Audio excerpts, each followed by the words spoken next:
Take us through your broad conclusions here. I think the broad strokes is that affirmative action, at least in the way that has historically been used since 2003, literally actually dating back to 1978, is over. It's going to be meaningfully different this time. The issue of how it's going to be different and how colleges are supposed to operationalize this decision, I think, is where things get squishy. For all the reasons that you laid out at the top there, Andrea, the Chief Justice is open to sort of, I think, the next floodgate of litigation to say, look, if you want to write an essay about how being a minority has impacted your life and how it has given you grit and determination, that's just fine. And the school can consider that as part of the holistic review that it does, and that is not against the law. But the way that UNC and that Harvard in particular have gone about it in this case based on this record does violate the Constitution. The problem, of course, for so many schools is that Harvard was held up as the model. Harvard was seen as the gold standard for decades. And so to now say that Harvard's program engages in stereotyping, doesn't have a meaningful purpose, and doesn't have any meaningful limits is quite extraordinary. The limits and the temporal limitation, it seems, is really key here for the justices, as the schools were pressed at length at oral argument about when is it enough? When is this all going to end? And because the schools weren't willing to put an expiration date on their use of race, the court has really knocked them for that, Andrea. But of course, for the schools, if diversity is a purpose and a legitimate one that they want to continue, how are they supposed to put an expiration date on that? And for the schools that say we've always sort of engaged in using race as part of a holistic review, not a checking the box exercise, they really dispute that they use race in that way. It's going to be interesting to see how exactly, again, they try to make sense of this. How do they make sense of what is left of what they can do now, Andrea? And Danielle Hawley, I want to read an excerpt from Justice Jackson's dissent in the North Carolina case. She writes in part, given the lengthy history of state-sponsored race-based preferences in America, to say that anyone is now victimized if a college considers whether that legacy of discrimination has unequally advantaged its applicants fails to acknowledge the well-documented intergenerational transmission of inequality, that's a quote, that still plagues our citizenry. It is that inequality that admissions programs such as UNC's help to address, to the benefit of us all, because the majority's judgment stunts that progress without any basis in law, history, logic, or justice. I dissent. Danielle, your thoughts about all of this? You know, it's a very, very disappointing day, I think, for colleges and universities. Reading this opinion, I think one thing that the justices abandoned that was in Grutter was the deference to the universities and colleges. Harvard and UNC carefully considered these plans. They were using race in a way in which it was one factor among a lot of different factors, and it was part of holistic admissions. I think what Justice Jackson hits right on the head is she says the majority has a let them eat cake obliviousness to the reality of how race impacts the lives of everyday people.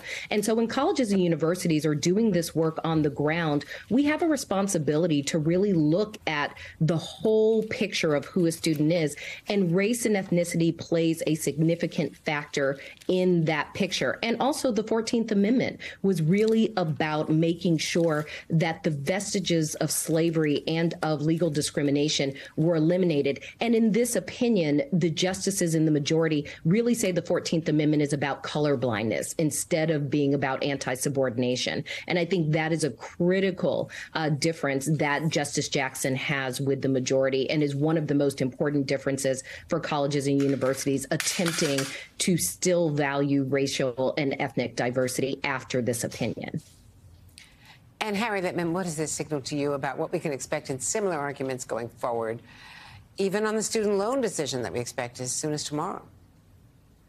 Yeah, it's a very broad decision. Laura points to a sort of sliver that people will try to make some hay of. But that aside, it is as emphatic and definitive as conservatives hoped and progressives beard.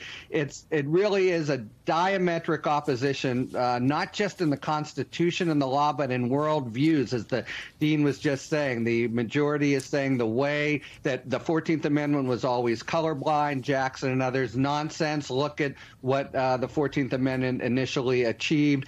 Brown versus Board of Education, likewise. Colorblind, says the majority. Nonsense, says the dissent. It was race sensitive, and the 14th Amendment must be race sensitive. And then there's this world viewpoint, and there they are like ships passing in the night, where one side says, look at the world today and what needs to be done, and the conservatives, now the law of the land, say ending discrimination means ending all discrimination, period, paragraph, end of story. So yes, there will be a teeny little wormhole that people will push on, but the basic thrust of what the majority has done, and it's as every bit as emphatic as the Dobbs opinion last year, is to really wreak a revolution in the meaning of the Constitution and socially permissible ends as a result.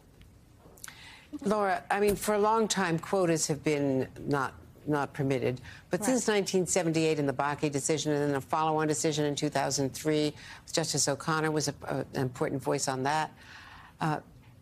Using race as a factor was considered, constitutional because of all of the years of discrimination. And now they're also saying that there has to be an end point to this, the way they did in 2013 with voting rights, that everything is going to be fixed at some point in history, which does tend to ignore legacy admissions policies.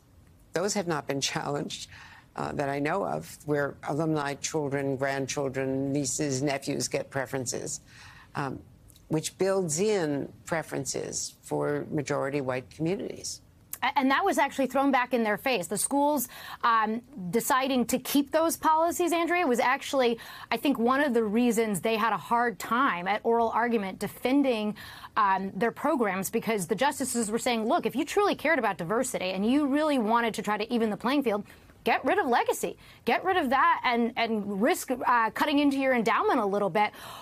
Get rid of standardized testing. Get rid of all of these things that they think of as sort of race neutral, to use the terms of the court.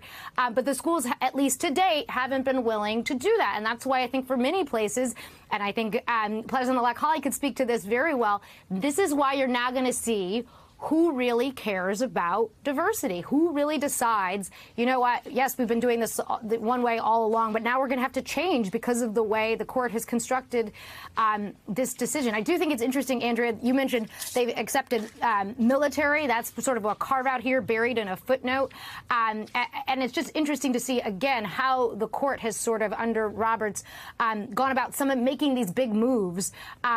Even though he's not saying he's overturning Grutter, which is sort of the key decision upon which all of the current admissions programs are based, and sort of using race as a plus factor, as you mentioned. And he hasn't said, I'm going to overrule Grutter explicitly, but everyone else seems to agree that he's overruled Grutter. The dissent certainly thinks that he has, and even Justice Thomas thinks that he has. But he doesn't seem to want to go there, and you wonder why. Why not just say it if that's what you're doing? Well, do you think that it's because he does not want to position himself as overruling precedent? But it seems like hard to square that with then the practical implications of what you've done. And if the whole point of the court in a time as we find ourselves where there sort of institutional legitimacy is being questioned, you wonder why not be crystal clear about what you're doing on an issue of such importance?